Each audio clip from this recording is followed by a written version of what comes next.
ಈ ಬಾರಿ ಮಾವಿನ ಮರಗಳು ಹೂವಿನಿಂದ ಕಂಗೊಳಿಸುತ್ತಿವೆ. ಆದ್ರೆ ಹವಾಮಾನ ವೈಪರೀತ್ಯದಿಂದ ಹೂವು ಮಿಡಿ ಉದುರುತ್ತಿರುವುದು ರೈತರ ನಿದ್ದೆಗೆಡಿಸಿದೆ.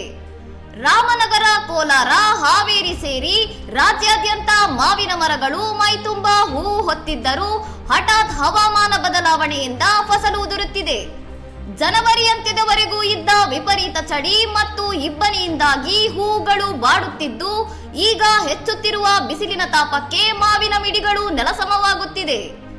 ಆಲಿಕಲ್ಲು ಮಳೆ ಮತ್ತು ಕೀಟಬಾಧೆಯಿಂದ ಕಾಯಿಯ ಗುಣಮಟ್ಟ ಕುಸಿಯುತ್ತಿದ್ದು, ಮಾವು ಬೆಳೆಗಾರರಿಗೆ ಕೋಟಿಗಟ್ಟಲೆ ನಷ್ಟದ ಆತಂಕ ಎದುರಾಗಿದೆ.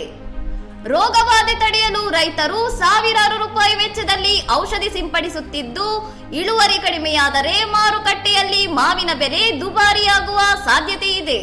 ತೋಟಗಾರಿಕಾ ಇಲಾಖೆಯು ರೈತರಲ್ಲಿ ಜಾಗೃತಿ ಮೂಡಿಸುತ್ತಿದ್ದು, ರೋಗಬಾಧೆ ಕಂಡ ಕೂಡಲೇ ತಜ್ಞರ ಸಲಹೆಯಂತೆ ಕ್ರಮ ಕೈಗೊಳ್ಳುವಂತೆ ಸೂಚಿಸಿದೆ.